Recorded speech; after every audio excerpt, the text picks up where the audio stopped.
Assalamualaikum warahmatullahi wabarakatuh. Sari batang malak diriku masinnya keribala nangase ngapina na. Kita bertemu lagi di Paladang, rubrik bahasa daerah Makassar, Sekolah Bahasa Bolasugi.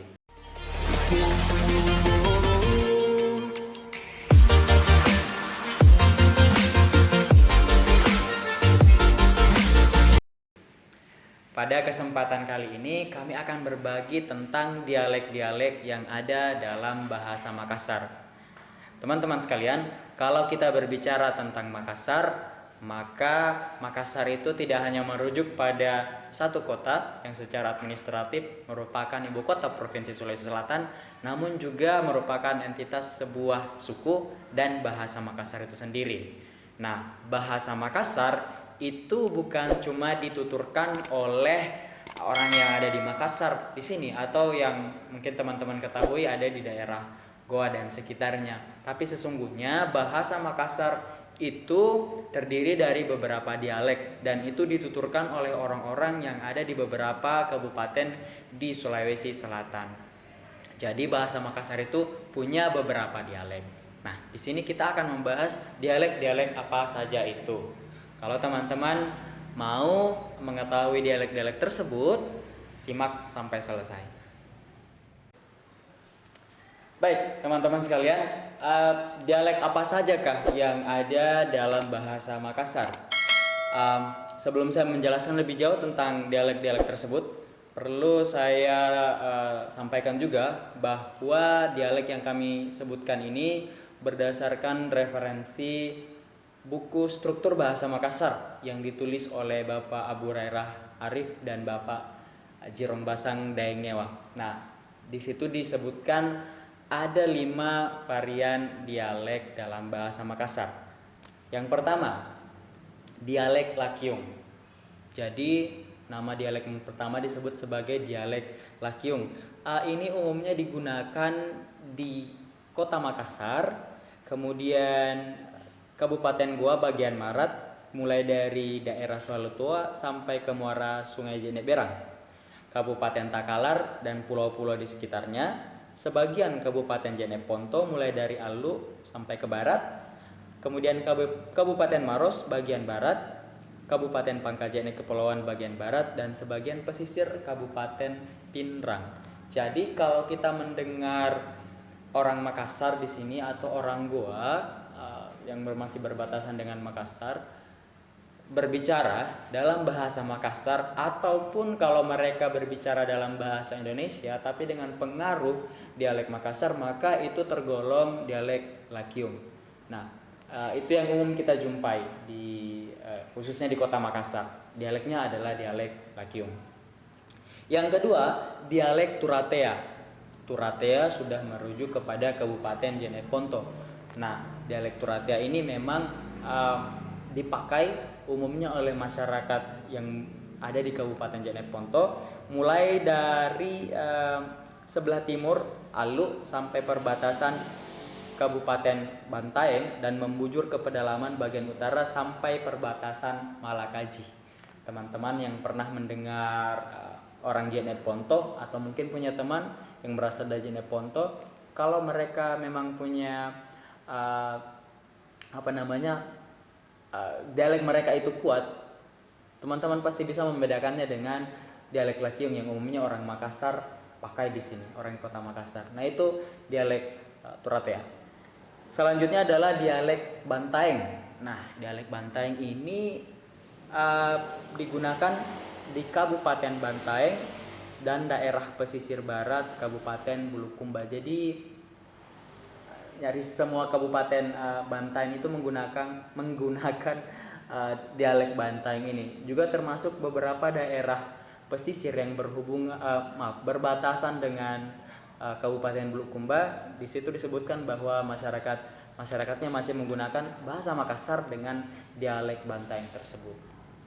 Nah, yang keempat, dialek Konjo. Dialek Konjo ini cukup menarik karena persebarannya yang luas dan itu masuk ke beberapa pedalaman di lintas kabupaten. Dialek ini menempati wilayah yang sangat luas di pedalaman, mulai dari Kabupaten Pangkajene dan Kepulauan, pada lengkung utara Sungai Pangkajene sekitar bendungan Mapatue Tabo-Tabo ke arah tenggara. Kemudian memotong ke Kecamatan Baloci di lereng Gunung Bulu Saraung, melintasi bagian timur Kabupaten Maros sebelah selatan Camba dan memasuki Kabupaten Bone bagian selatan sekitar Bontocani.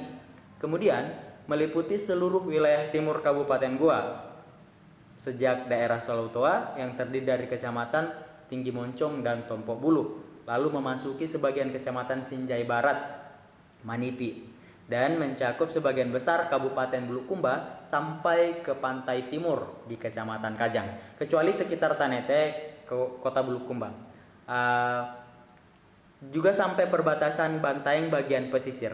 Dalam wilayah yang demikian luas itu, dialek Konjo tampil dalam dua varian, yaitu Konjo Pegunungan daerah barat dan Konjo Pesisir daerah timur. Saya punya pengalaman menarik tentang dialek Konjo ini karena saya tumbuh di masyarakat Konjo di Kabupaten Bulukumba. Satu kali saya bertemu beberapa orang, satu kelompok yang ketika saya dengar mereka berbicara itu kedengaran mirip dengan orang Konjo, dan istilah-istilah yang mereka pakai, sapaan-sapaan yang mereka pakai itu juga identik dengan masyarakat Konjo yang saya pahami yang ada di Bulukumba. Lalu ketika saya tanya kepada teman dan coba memastikan apakah mereka dari Bulukumba, ternyata teman saya bilang mereka dari Baloci, dari daerah Pangkajene dan Kepulauan atau Pangkep. Nah di situ saya berpikir bahwa ada dialek Konjo di sana, karena setahu saya itu sudah patah ya. Kalau Bulukumba Bantaeng ya masih dekat, atau Bulukumba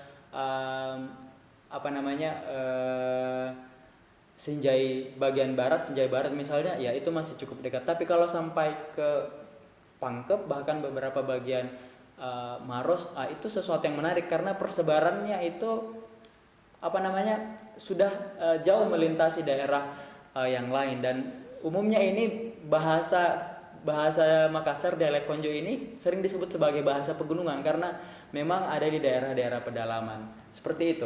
Nah, cuma memang yang umum mungkin kita ketahui yang memakai dialek Konjo ini adalah orang Bulukumba Timur di Kecamatan Kajang, Herlang, Bontotiro, juga sebagian Tanah Beru.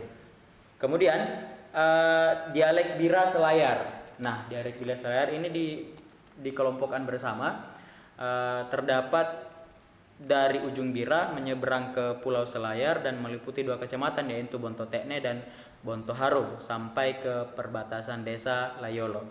Kemudian ke Pulau Tampulongan dan Pulasi, Pulau Kayuadi, kecuali pesisir timur. Sebagian besar Pulau Tanah Jampea kecuali ujung timur, dan Pulau Kalai kecuali garis Pontoi Buke Lambego. Nah,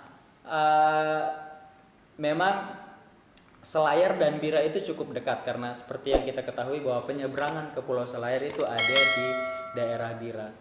Dalam pengamatan para peneliti ini, mereka menyimpulkan bahwa itu bisa digolongkan sama dan cukup dekat seperti itu. Teman-teman yang pernah mendengar teman-temannya dari beberapa daerah ini mungkin bisa menganalisis, mendengar bagaimana 5 varian dialek dalam bahasa Makassar ini berbeda antara satu dan yang lainnya. Kemudian di video ini kami tidak menampilkan bagaimana perbedaan itu secara spesifik, misalnya intonasi atau aksen pada saat mereka berbicara dan perbedaan penggunaan kata-kata. Karena misalnya taruhlah di Jeneponto mereka pakai satu kata ini, tapi di Goa ternyata ada kata yang berbeda walaupun yang dimaksud itu adalah sama, artinya sama, atau benda yang dibahas itu adalah benda yang sama. Seperti itu. Itu akan kita bahas di kesempatan yang lain. Dan sekali lagi teman-teman, teori tentang dialek ini sebenarnya muncul karena pengkajian para ahli bahasa, dalam hal ini ahli bahasa Makassar. Mereka lah yang kemudian memetakan dialek-dialek tersebut. Mungkin di masa lalu orang tidak terlalu peduli, orang cuma menandai bahwa dia dari Bantaeng, dia dari Selayar dan seterusnya. Tapi penamaan dialek itu sekali lagi muncul pada saat kajian-kajian tentang kebahasaan dan kemudian dirumuskan dalam bidang ilmu bahasa itu sendiri, dalam hal ini bahasa Makassar. Baik, itu saja teman-teman. Kalau Anda penutur bahasa Makassar, Anda penutur bahasa Makassar dialek apa? Teman-teman Anda menuturkan bahasa Makassar dialek apa? Itu bisa kita amati dalam uh, kehidupan kita sehari-hari. Terima kasih sudah menyaksikan video ini. Kalau ada tambahan silakan tambahkan itu di kolom komentar. Terima kasih sudah menyimak. Terus semangat. Salam Aki. Assalamualaikum warahmatullahi wabarakatuh.